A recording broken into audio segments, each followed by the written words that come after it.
Hello, what's up mga kasok? Ito naman po si Boy Sok, no?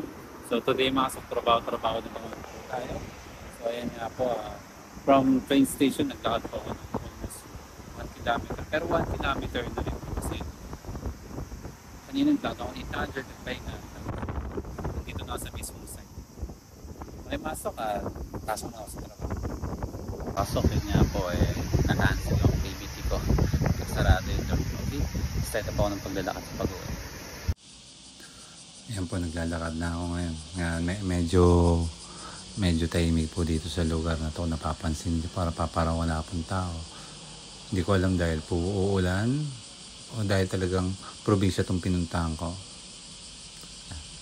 Ayan po, lagi ko pong dalaw yung aking cane po. Pero ngayon po habang nagbibideo po ako, hawak po siya ng kaliwang kamay ko yung affected arm ko po. Para makapag-video lang po at mapakita sa inyo yung lugar po. So mga kasok, ito nga pala po yung pinakamalayong narating ko so far mula po na na-stroke ako. Almost 80 kilometers. 80 kilometers po.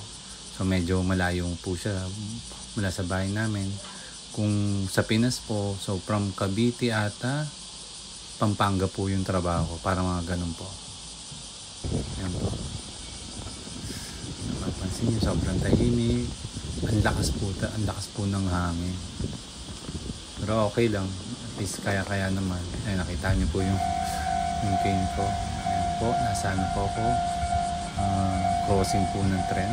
Papunta na po ako sa train station. Medyo mahaba. Hello mga kasok. Ito, nandito na po ako sa train station. So naghahantay po ako ng tren mga kastroke. So it's 6:51 pa yung schedule. So yun yan. I will be waiting here. So yun nga mga kasok. Hindi ko po natapos yung activity ko today kasi nga sarado yung door. So there's no sense na nandun kasi yung network switch na i-coconnect ko po yung console. Ganun talaga. Ang layo-layo ng biyahe po. Tapos wala pa.